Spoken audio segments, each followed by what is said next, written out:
ನಿಮಗೆ ಎಂದಾದರೂ ಎದೆನೋವಿನ ಅನುಭವ ಆಗಿದೆಯೇ? ಇದೆಂಥ ನೋವು ಎಂಬ ಪ್ರಶ್ನೆ ಮೂಡಿದೆಯೇ?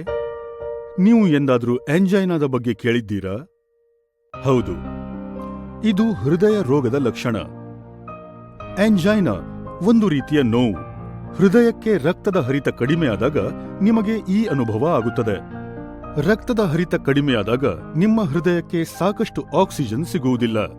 ಶಾರೀರಿಕ ಚಟುವಟಿಕೆ ಅಥವಾ ಆವೇಶಪರ ಒತ್ತಡದಿಂದಾಗಿ ಕೆಲವೊಮ್ಮೆ ಈ ನೋವು ಉಂಟಾಗುತ್ತದೆ. ಹೃದಯ ಸುಡುವಿಕೆ ಅಥವಾ ಆಂಜೈನಾ ಲಕ್ಷಣಗಳು. ಕೆಲವೊಮ್ಮೆ ನಿಮಗೆ ಹೃದಯ ಸುಡುವಿಕೆ ಅಥವಾ ಉರಿಯೂತದ ಲಕ್ಷಣಗಳೇ ಎಂದು ಖಚಿತವಾಗುವುದಿಲ್ಲ. ನೀವು ಭೇದ ಹೇಗೆ ತಿಳಿಯುವಿರಿ? ಹೃದಯ ಸುಡುವಿಕೆಯಲ್ಲಿ ಮುಖ್ಯವಾಗಿ ಆಸಿಡ್ ರಿಫ್ಲಕ್ಸ್ನಿಂದಾಗಿ ನಿಮಗೆ ಹೃದಯದಲ್ಲಿ ಸುಡುವಿಕೆಯ ಸಂವೇದನೆಯಾಗಿ ಅದು ಮೇಲಕ್ಕೆ ನಿಮ್ಮ ಇಸೋಫೇಗಸ್ಗೆ ಅಂದರೆ ಕಂಠನಾಳಕ್ಕೆ ಸರಿಯುತ್ತದೆ. ನಿಮಗೆ ನಿಮ್ಮ ಬಾಯಿಯಲ್ಲಿ ಕಹಿ ಅಥವಾ ಆಸಿಡ್ನ ರುಚಿಯ ಅನುಭವವಾಗುತ್ತದೆ. ಆದರೆ ಆಂಜೈನಾದಲ್ಲಿ ಈ ಕೆಳಗಿನ ಒಂದು ಅಥವಾ ಹೆಚ್ಚಿನ ಅನುಭವವಾಗುತ್ತದೆ.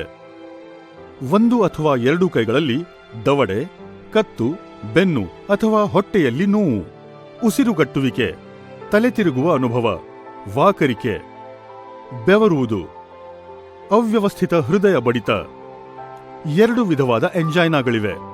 ಸ್ಟೇಬಲ್ ಆಂಜೈನಾದ ಸೂಚಕ ನಮೂನೆ ಇದೆ. ಅದು ಬರುವ ಲಕ್ಷಣಗಳು ಸುಲಭವಾಗಿ ಗೊತ್ತಾಗುತ್ತದೆ. ಉದಾಹರಣೆಗೆ, ವ್ಯಾಯಾಮ ಮಾಡುವಾಗ ಸ್ಥಿರವಾದ ಆಂಜೈನಾ ಲಕ್ಷಣ ನೀವು ಆರಾಮ ಮಾಡಿದಾಗ ತೊಲಗುತ್ತದೆ. ಅನ್ಸ್ಟೇಬಲ್ ಆಂಜೈನಾ, ಇದರ ಲಕ್ಷಣ ಹೆಚ್ಚಾಗಿ ತಿಳಿಯುವುದಿಲ್ಲ. ನೀವು ಆರಾಮ ಮಾಡುತ್ತಿರುವಾಗ ಒಮ್ಮೆಲೆ ಎದೆನೋವು ಉಂಟಾಗುತ್ತದೆ. ಸ್ವಲ್ಪ ಸಮಯದಲ್ಲೇ ಗಂಭೀರವಾಗುತ್ತದೆ.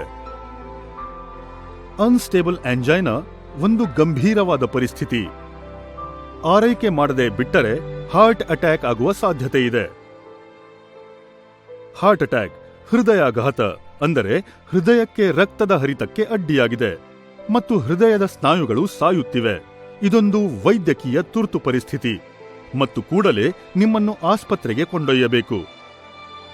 ನೆನಪಿಡಿ, ಒಂದು ವೇಳೆ ನೀವು ಹಿರಿಯರು ಅಥವಾ ಡಯಾಬಿಟಿಕ್ ಪೇಷಂಟ್ ಆಗಿದ್ದರೆ ನಿಮಗೆ ಹೃದಯ ನೋವು ಆಗಲಿಕ್ಕಿಲ್ಲ. ಅಂತಹ ಪರಿಸ್ಥಿತಿಯಲ್ಲಿ ನೀವು ಇನ್ನಷ್ಟು ಜಾಗ್ರತೆ ವಹಿಸಬೇಕಾಗುತ್ತದೆ. ಧೂಮ್ರಪಾನ, ಹೆಚ್ಚಿನ ತೂಕ, ಶಾರೀರಿಕ ಚಟುವಟಿಕೆ ಮಾಡದಿರುವುದು ಮತ್ತು ಕುಟುಂಬದವರಿಗೆ ಹೃದಯ ರೋಗವಿದ್ದರೆ ನಿಮಗೆ ಆಂಜೈನಾದ ಹೆಚ್ಚಿನ ಅಪಾಯವಿರುತ್ತದೆ. ಎದೆನೋವು ಉಂಟಾದಾಗ ನೀವು ಏನು ಮಾಡಬೇಕು? ಎದೆನೋವಿನ ಅನುಭವ ಅಥವಾ ಆಂಜೈನಾ ಆದಾಗ ಈ ಕೆಳಗಿನ ಹೆಜ್ಜೆಗಳನ್ನು ಅನುಸರಿಸಿರಿ. ನೀವೇನು ಮಾಡುತ್ತಿದ್ದೀರಿ ಅದನ್ನು ನಿಲ್ಲಿಸಿಬಿಡಿ. ಕುಳಿತುಕೊಂಡು ಆರಾಮ ಮಾಡಿ. ಒಂದು ವೇಳೆ ನೀವು ಮಲಗಿಕೊಂಡಿದ್ದರೆ ಹಾಸಿಗೆಯ ಮೇಲೆ ಕುಳಿತುಕೊಳ್ಳಿ. ಒತ್ತಡಕ್ಕೆ ಸಹಾಯ ಮಾಡಲು ದೀರ್ಘ ಶ್ವಾಸೋಚ್ಛ್ವಾಸ ಮಾಡಿ. ಉಸಿರಾಟಕ್ಕೆ ಸಹಾಯ ಮಾಡಲು ನಿಮ್ಮ ಕುತ್ತಿಗೆಯತ್ತ ಮತ್ತು ಸೊಂಟದತ್ತದ ಬಟ್ಟೆ ಬಿಗಿಯಾಗಿದ್ದರೆ ಅದನ್ನು ಸಡಿಲಗೊಳಿಸಿ. ಆಂಬ್ಯುಲೆನ್ಸ್ ಅನ್ನು ಕರೆಯಿರಿ. ಆಂಜೈನಾದ ಆರೈಕೆ ಮಾಡುವುದು, ಔಷಧಿ ತೆಗೆದುಕೊಳ್ಳುವುದು ಆಂಜೈನಾ ಆರೈಕೆಯ ಒಂದು ಮುಖ್ಯ ಭಾಗ. ಲಕ್ಷಣಗಳು ಕಂಡ ಕೂಡಲೇ ತಕ್ಷಣ ಉಪಶಮನ ಕೈಗೊಳ್ಳಬೇಕು. ಮುಂಬರುವ ಹೃದಯಾಘಾತವನ್ನು ತಡೆಯಿರಿ. ಹೃದಯಾಘಾತ ಅಥವಾ ಸ್ಟ್ರೋಕ್ ಆಗುವ ಅಪಾಯವನ್ನು ಕಡಿಮೆಗೊಳಿಸಿ. ಅಗತ್ಯವಿದ್ದರೆ ವೈದ್ಯರು ನಿಮಗೆ ಜೀವನ ಪರ್ಯಂತದ ಆರೈಕೆಗಳನ್ನು ಸೂಚಿಸಬಹುದು. ನಿಮ್ಮ ಮೆಡಿಕೇಷನ್ನ ಪದ್ಧತಿಯನ್ನು ನಿಯಮಿತವಾಗಿ ಪಾಲಿಸಿರಿ. ನೀವು ನಿಮ್ಮ ಹೃದಯವನ್ನು ಆಂಜೈನಾದಿಂದ ರಕ್ಷಿಸಬಹುದು. ನಿಮ್ಮ ಲೈಫ್ ಸ್ಟೈಲ್ ಬದಲಿಸುವುದು ತುಂಬಾ ಮುಖ್ಯ. ನೀವು ಧೂಮಪಾನ ಮಾಡುತ್ತಿದ್ದರೆ ಅದನ್ನು ತ್ಯಜಿಸಿರಿ. ದಿನನಿತ್ಯ ವ್ಯಾಯಾಮ ಮಾಡುವ ಅಭ್ಯಾಸ ಮಾಡಿಕೊಳ್ಳಿ. ಇದು ನಿಮ್ಮ ಹೃದಯಕ್ಕೆ ಮತ್ತು ಶರೀರದ ಪ್ರತಿಯೊಂದು ಭಾಗಕ್ಕೆ ತುಂಬಾ ಉತ್ತಮ. ಹೃದಯದ ಆರೋಗ್ಯಕ್ಕೆ ಉತ್ತಮವಾದ ಆಹಾರ ಸೇವಿಸಿರಿ. ಒಂದು ವೇಳೆ ನಿಮಗೆ ಹೈ BMI ಇದ್ದರೆ ನ್ಯೂಟ್ರಿಷನಿಸ್ಟ್ ಅನ್ನು ಸಂಪರ್ಕಿಸಿ. ಆರೋಗ್ಯಕರ ತೂಕ ಪಡೆಯಿರಿ ಮತ್ತು ಅದನ್ನು ಹಿಡಿತದಲ್ಲಿರಿಸಿ.